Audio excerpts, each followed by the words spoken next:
हार्दिक स्वागत करती हूँ।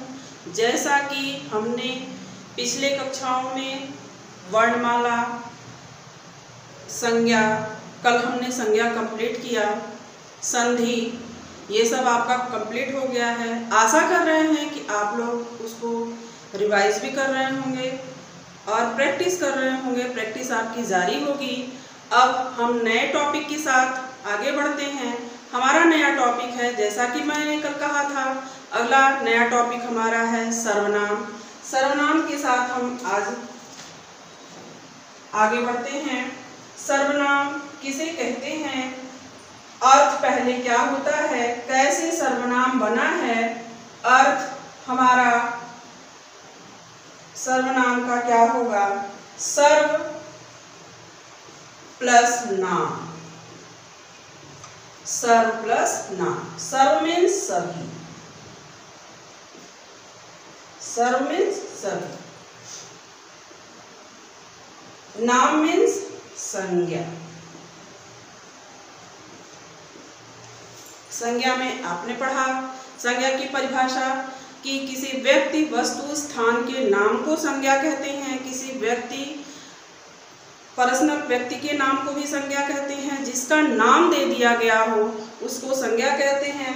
तो संज्ञा यहाँ पे सर्वनाम का अर्थ सर्व प्लस नाम। सर्व मीन्स सभी, नाम मीन्स संज्ञा। अब हम आगे बढ़ते हैं। पहला था अर्थ, अब हम अन्य नाम। यह क्वेश्चन आया हुआ है बच्चों एग्जाम में कि सर्वनाम का अन्य नाम क्या है। तो क्या नाम है, संज्ञा प्रतिनिधि। संज्ञा प्रतिनिधि नोट कर लीजिएगा। सर्वनाम का अन्य नाम है संज्ञा प्रतिनिधि। आगे बढ़ते हैं। सर्वनाम शब्द। सर्वनाम शब्द को कौन कौन से होते हैं, क्या कहते हैं। सर्वनाम शब्द को विकारी शब्द भी कहते हैं, विकारी शब्द भी कहते हैं, और व्यय शब्द, व्यय शब्द भी कहते हैं। सर्वनाम शब्द को विकारी शब्द भी कहते हैं और व्यय शब्द भी कहते हैं। संख्या इसकी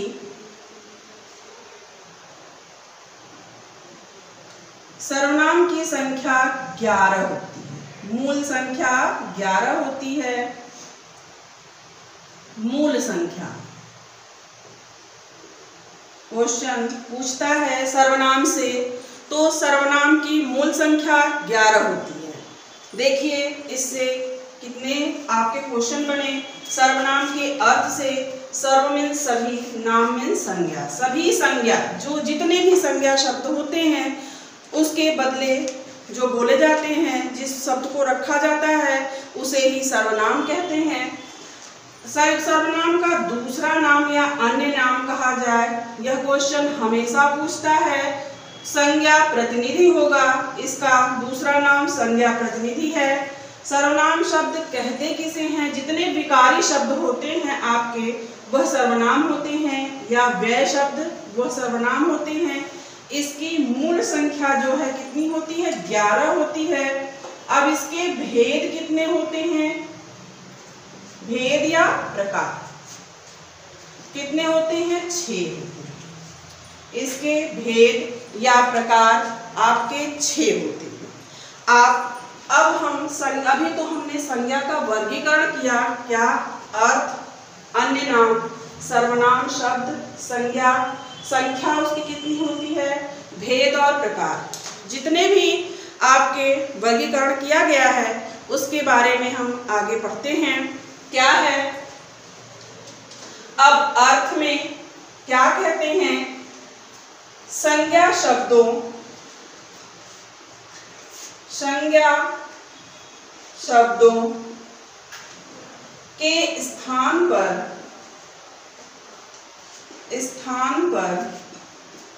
प्रयुक्त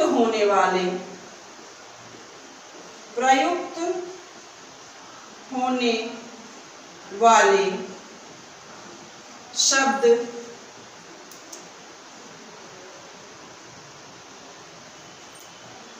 सर्वनाम कहलाते हैं। सर्वनाम कहलाते हैं। यह मैंने पहला, इसका वर्गीकरण, पहला आपका अर्थ है। संज्ञा शब्द का पहला वर्गीकरण क्या है? अर्थ। अर्थ में आपने पढ़ा सर्व मीन्स सभी, नाम मीन्स संज्ञा कहा गया है। आप डिफिनेशन भी जानते हो कि संज्ञा किसे कहते हैं? किसी व्यक्ति वस्तु स्थान के नाम को संज्ञा कहते हैं। उसी के बदले संज्ञा की जगह जो शब्द को रखा जाता है उसे ही हम सर्वनाम कहते हैं। आपका ये अर्थ हो गया। हमारा पहला वर्गीकरण यह है अर्थ। आपने पढ़ा कि संज्ञा के स्थान पर प्रयुक्त होने वाले शब्द सर्वनाम कहलाते हैं। अब यह जो है आपका क्लियर है कि सर्वनाम का अन्य नाम क्या है? संज्ञा प्रतिनिधि है। नोट कर लीजिएगा बच्चों कि सर्वनाम का अन्य नाम क्या है? संज्ञा प्रतिनिधि है। तीसरे पे हम आते हैं, सर्वनाम शब्द के विकारी शब्दों को कहते हैं। यह क्लियर हो गया कि जितने भी विकारी, आगे हम विकारी शब्द को पढ़ेंगे, आगे हम विकारी शब्द और व्यय शब्द के बारे में पढ़ेंगे। तो उसमें देखते हैं कि कौन से विकारी शब्द होते हैं, किसे कहते हैं विकारी शब्द। जो भी विकारी शब्द होते हैं उसे हम क्या कहते हैं? सर्वनाम कहते हैं। आगे तीसरा पॉइंट, ये चौथा हमारा क्या है? संख्या। मूल संख्या कितनी है? 11 है। अब हम मूल संख्या के बारे में पढ़ेंगे। मूल संख्या, मूल संख्या हमारा क्या है? 11 है। इसकी संख्या 11 है। अब हम संख्या में कौन कौन सा है? मैं, तू, मैं, तू एक ही हुआ है ना। मैं और तू किसके लिए प्रयुक्त हो रहा है? पुरुषवाचक, पुरुषवाचक सर्वनाम। ध्यान से नोट करिएगा, इसी से क्वेश्चन पूछता है बच्चों। मैं और तू क्या होगा? पहला हमारा संख्या है मैं और तू, यह दोनों पुरुषवाचक सर्वनाम कहलाता है। यही इसी तरह क्वेश्चन पूछता है पुरुषवाचक और व्यक्तिवाचक वाचक सर्वनाम। आगे हम बताते जाएंगे, इसको डिफिनेशन क्लियर करते जाएंगे कि पुरुषवाचक सर्वनाम इसे क्यों कहते हैं और व्यक्तिवाचक सर्वनाम इसे क्यों कहते हैं।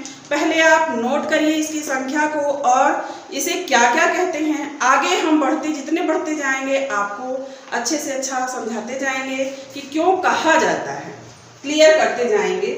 फिर आप निजवाचक सर्वनाम, निजवाचक सर्वनाम है, निजवाचक सर्वनाम है। और यह वह आपका संकेतवाचक सर्वनाम है, संकेत वाचक सर्वनाम। नंबर में डालते जाइएगा। पहला हमारा हो गया पुरुषवाचक सर्वनाम, दूसरा हो गया निजवाचक सर्वनाम, तीसरा हो गया संकेतवाचक सर्वनाम। पुरुषवाचक सर्वनाम में आपके क्या क्या आया है? पुरुषवाचक सर्वनाम में आपके क्या है? मैं और तुम। निजवाचक सर्वनाम में आपका क्या है? आप। संकेतवाचक सर्वनाम में आपका यह वह। हम आपको क्लियर करते जा रहे हैं, ध्यान दीजिएगा। आगे हम बढ़ते हैं, नोट कर रहे हो तो कर लीजिए। आप तीनों पॉइंट नोट कर लिए संकेतवाचक सर्वनाम तक। अब कोई, कोई कुछ, कोई कुछ, यह चौथा है। यह किसमें आएगा? अनिश्चयवाचक सर्वनाम, अनिश्चय वाचक सर्वनाम। आपके 11 मूल जो है संख्या सर्वनाम की वह देते जा रहे हैं। देखिए, और किस में वो आता है, किस सर्वनाम में आता है उसको भी बताते जा रहे हैं। जो, सो, जो, सो आपके आता है। 5वां हमारा है संबंधवाचक सर्वनाम। संबंधवाचक सर्वनाम, संबंधवाचक सर्वनाम। अब क्या, कौन आपका आएगा 5वां, 6वां प्रश्नवाचक सर्वनाम। प्रश्नवाचक सर्वनाम आपके सर्वनाम की संख्या कितनी होती है? सर्वनाम शब्द की संख्या, मूल संख्या कितनी होती है बच्चों? 11। 11 का आपके पास डेफिनेशन दे दिया गया कि कौन शब्द किस सर्वनाम में आता है। आप लोग नोट जरूर करिएगा, इससे क्वेश्चन जरूर पूछता है। अब हम बढ़ते हैं आगे, किस पे? पुरुषवाचक सर्वनाम पे। पहला हम डेफिनेशन जो दिए हैं पुरुषवाचक सर्वनाम का, जिसके अंतर्गत कौन सा शब्द आया है वह भी लिखवा दिया मैंने। उन शब्दों को और किस सर्वनाम में आते हैं जरूर पूछता है। अब हम उसके डेफिनेशन पे आते हैं, पुरुषवाचक सर्वनाम पे। पुरुषवाचक सर्वनाम कहते किसे हैं और क्यों, कहाँ वो लगता है, उसके मुख्य वाक्य को कैसे होते हैं, कैसे बनाए जाते हैं, वह आपको हम बताते हैं।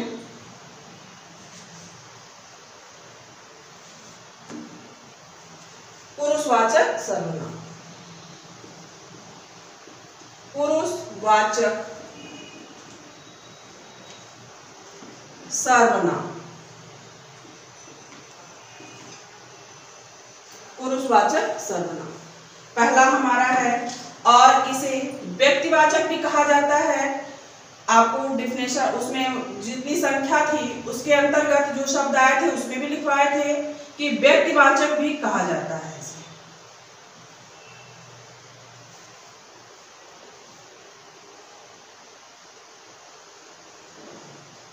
व्यक्तिवाचक भी कहा जाता है। अब इसे क्यों कहा जाता है, इसका क्या डेफिनेशन है? ऐसे सर्वनाम, ऐसे सर्वनाम जो व्यक्तियों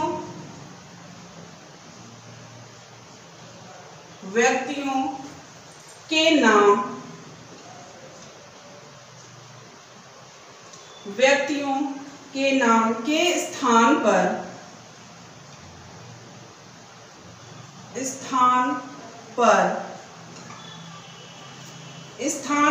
प्रयुक्त होते हैं,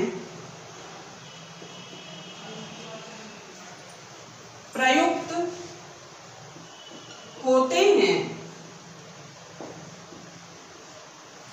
उसे पुरुषवाचक या व्यक्तिवाचक कहते हैं। पुरुषवाचक सर्वनाम या व्यक्तिवाचक सर्वनाम कहते हैं।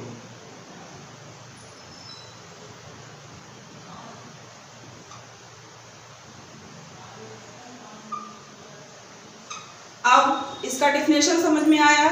ऐसे सर्वनाम जो व्यक्तियों के नाम के स्थान पर प्रयुक्त होते हैं, जैसे कि किसी व्यक्ति के नाम को अगर उनके बारे में हम लोग कुछ लिखते हैं तो बार बार उनका नाम हम नहीं लिखते हैं, उनके जगह कोई किसी शब्द को प्रयोग करते हैं, उसी शब्द को ही सर्वनाम कहते हैं।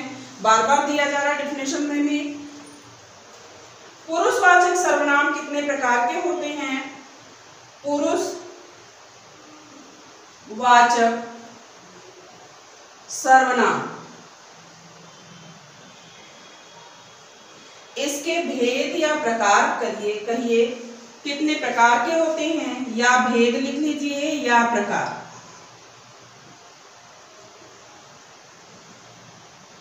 कितने प्रकार के होते हैं देखते हैं। बच्चों, पुरुषवाचक सर्वनाम जो है 3 प्रकार के होते हैं। इसको जरूर नोट करिएगा कि पुरुषवाचक सर्वनाम कितने प्रकार के होते हैं। 3 प्रकार के होते हैं। पहला उत्तम पुरुष, उत्तम पुरुष। दूसरा मध्यम पुरुष, मध्यम पुरुष। तीसरा अन्य पुरुष, अन्य पुरुष। इनकी संख्याओं के विषय में भी पूछते हैं कि पुरुषवाचक सर्वनाम की संख्याएं कितनी होती हैं, या उसके भेद कितने होते हैं, या प्रकार कितने होते हैं। तो आप क्या लिखोगे? 3 होते हैं। पहला आपका है उत्तम पुरुष, दूसरा मध्यम पुरुष, तीसरा अन्य पुरुष। अब हम देखते हैं उत्तम पुरुष कहते किसे हैं, कहां पर क्या लगाया जाता है। कर्ता जब स्वयं के बारे में, कर्ता मीन्स जो कर्म करने वाला होता है, कर्ता स्वयं के बारे में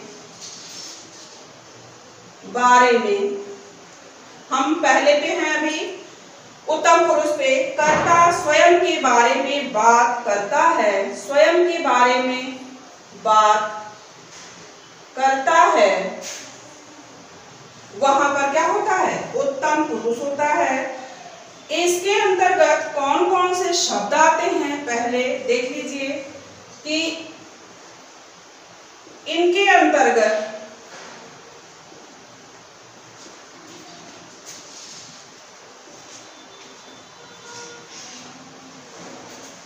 आते हैं क्या, देखिए, मैं,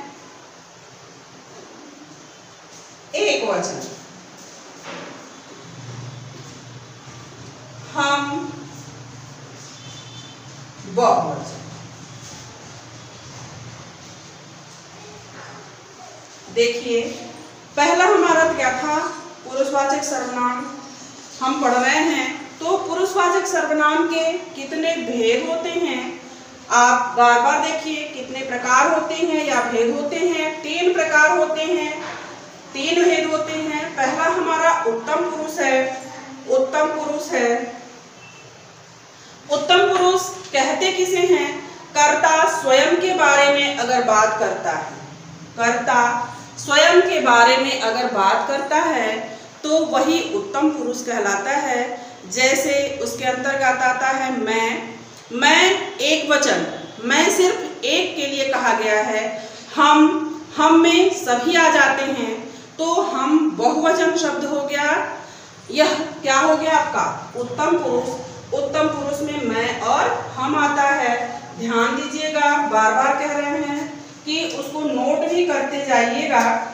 क्या क्या आ रहा है? मैं और हम, और कर्ता स्वयं के बारे में ही बात कर रहा है। मैं, स्वयं, हम सब मीन्स हमारे साथ। हम तो अपने बारे में भी कह रहे हैं, हमारे साथ जितने लोग हैं, तो वह बहुवचन, यह शब्द तो बहुवचन है, लेकिन उत्तम पुरुष का हम शब्द उत्तम पुरुष है। अब हम आते हैं मध्यम में। मध्यम हमारा क्या कह रहा है? उत्तम पुरुष, उत्तम पुरुष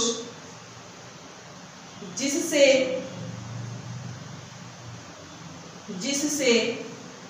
बात करता है। उत्तम पुरुष जिससे बात करता है वह क्या कहलाता है? मध्यम पुरुष कहलाता है। मध्यम पुरुष कहलाता है जिससे बात करता है। मध्य जैसे बगल में या किसके बारे में बात करता है वह मध्यम पुरुष कहलाता है। उत्तम पुरुष क्या कहलाता है? जो करता है, जो करने वाला है वह स्वयं को लेकर साथ में बात करता है वह उत्तम पुरुष कहलाता है। और जब उत्तम पुरुष किसी दूसरे के विषय में बात करता है, किसी अन्य के विषय में बात करता है, तो वही मध्यम पुरुष कहलाता है। देखिए, उत्तम पुरुष जिससे बात करता है, उत्तम पुरुष किसी दूसरे से बात करता है तो वह मध्यम पुरुष कहलाता है। इनके अंतर्गत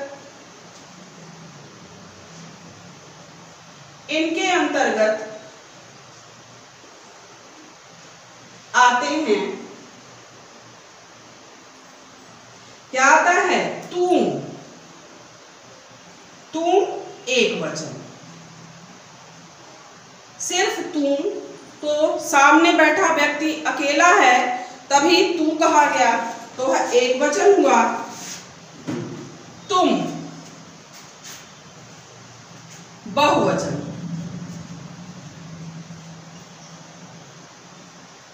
आप बहुवचन। आप सभी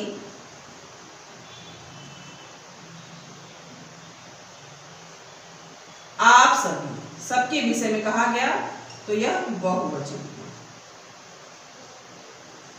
ध्यान दीजिएगा, नोट भी कर लीजिएगा कि मध्यम पुरुष में कौन कौन से शब्द आते हैं। उत्तम पुरुष में कौन कौन से शब्द आए? मैं और हम। मैं एक वचन, हम बहुवचन। अपने ही बारे में बात हो रहा है। अब मध्यम पुरुष में हम आते हैं तो मध्यम पुरुष में कौन कौन से शब्द आते हैं? मध्यम पुरुष में उत्तम पुरुष जिसके विषय में जिससे बात करता है वह मध्यम पुरुष कहलाता है। मध्यम पुरुष में कौन कौन से शब्द आते हैं? तुम एक वचन, तुम बहुवचन, आप सभी। शब्द से ही जाहिर हो रहा है, आप सभी बहुवचन। आप इसके साथ साथ सर्वनाम के साथ साथ आप वचन भी पढ़ते जा रहे हैं। ध्यान दीजिएगा, यह शब्द क्या हो गया? आप सभी बहुवचन। अब हम तीसरे पे आते हैं, अन्य पुरुष पे। अन्य पुरुष हमारा क्या कह रहा है? उत्तम पुरुष, उत्तम पुरुष तथा मध्यम पुरुष। मध्यम पुरुष, उत्तम पुरुष तथा मध्यम पुरुष जिसके बारे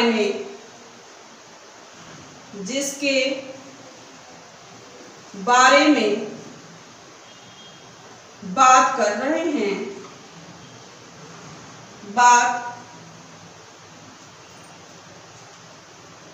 बात करते हैं, वह अन्य पुरुष कहलाता है। अन्य पुरुष कहलाता है।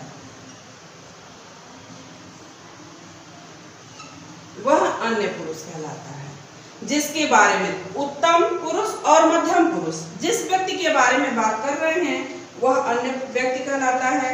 इसके अंतर्गत क्या आता है? इनके अंतर्गत क्या है? ध्यान दीजिएगा, यह, वह, वे। यह, वह, वे। यह क्या है? एक वचन है।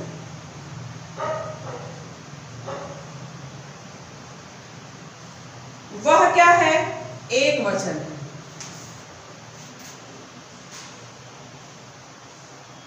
और वे क्या हो गया? आपका बहुवचन है। फिर से एक बार आपको बता देते हैं, ध्यान दीजिएगा कि उत्तम पुरुषवाचक सर्वनाम के कितने भेद होते हैं? 3 भेद होते हैं। बार बार देखिएगा, 3 भेद कौन कौन से हैं? उत्तम, मध्यम और अन्य। उत्तम पुरुष कर्ता स्वयं के बारे में अगर बात करता है तो वह उत्तम पुरुष कहलाता है। मध्यम पुरुष, उत्तम पुरुष जिसके विषय में बात करता है वह मध्यम पुरुष कहलाता है।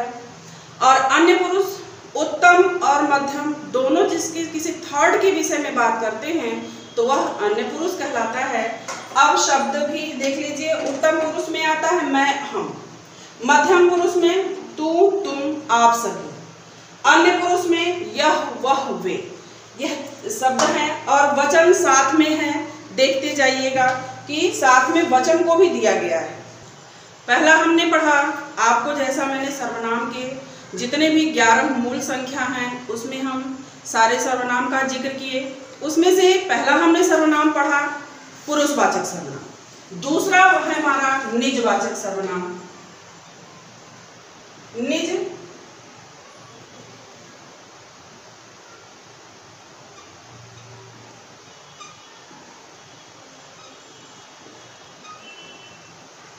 निजवाचक सर्वनाम।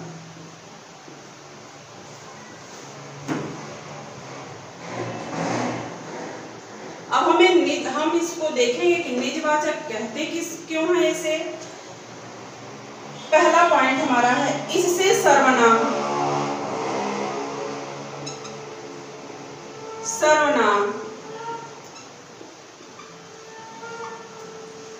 के स्वयं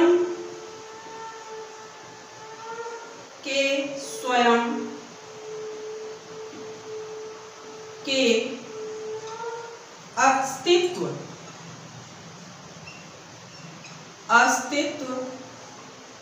का बोध होता है।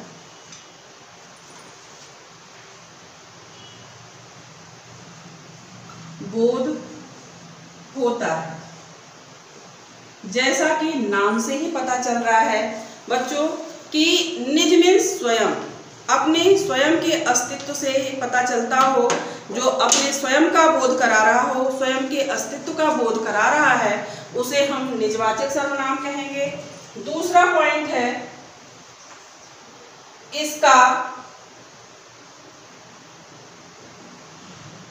इसका प्रयोग किसी संज्ञा या सर्वनाम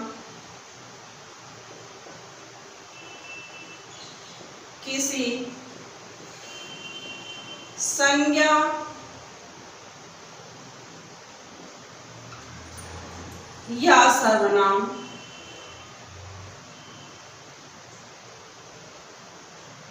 संज्ञा या सर्वनाम पर बल देता है।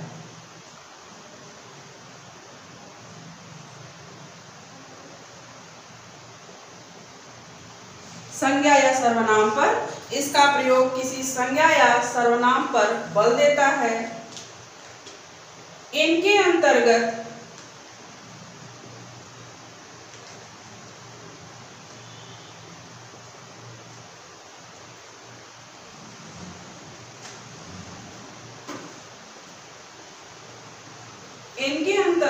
आते हैं क्या? देखिए, स्वयं, खुद,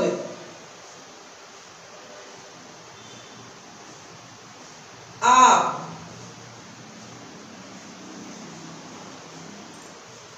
क्या दे रहा है कि संज्ञा या सर्वनाम पर बल देता है। इससे सर्वनाम के स्वयं के अस्तित्व का बोध होता है। निजवाचक जैसे नाम से ही पता चल रहा है बच्चों कि यह संज्ञा या सर्वनाम के अस्तित्व का बोध कराता है और उसी पर बल देता है। स्वयं का अस्तित्व, अपने स्वयं के अस्तित्व का बोध कराता है निजवाचक सर्वनाम। इसके अंतर्गत कौन कौन से शब्द आते हैं? स्वयं, खुद, आप। जैसे मैं स्वयं गिर गया, इसमें देखिए स्वयं का जिक्र हुआ है। यह आपका स्वयं ही निजवाचक सर्वनाम है। यह वाक्य आपका निजवाचक सर्वनाम दर्शा रहा है। निजवाचक सर्वनाम देखिए, आपका स्वयं क्या दर्शा रहा है? निजवाचक। मैं स्वयं गिर गया, अपने खुद अस्तित्व का बोध करा रहा है कि मैं स्वयं ही गिर गया, इसलिए आपका यहाँ पर क्या हो गया? निजवाचक सर्वनाम हो गया। यह वाक्य ही क्या दर्शा रहा है? निजवाचक सर्वनाम का। वह खुद इसे देखेंगे।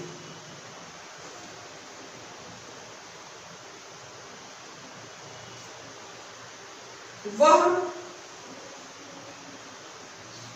हम खुद इसे देखेंगे। देखिए बच्चों, यह वाक्य भी आपका देखिए निजवाचक सर्वनाम दर्शा रहा है कि खुद आपका खुद आया हुआ है। जिस वाक्य में आपके स्वयं खुद आप शब्द आए, तीनों शब्द जिस वाक्य में आए वह निजवाचक सर्वनाम कहलाएगा। और आप वाक्य से भी देखिए कि वह निजवाचक खुद के अस्तित्व का बोध करा रहा है। मैं स्वयं गिर गया, हम खुद इसे देखेंगे, मतलब हम खुद स्वयं अपने लिए कह रहे हैं कि खुद ही इसे देखेंगे। यहाँ पर भी निजवाचक सर्वनाम होगा।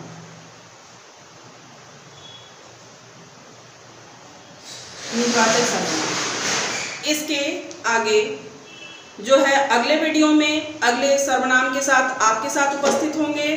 तब तक के लिए धन्यवाद।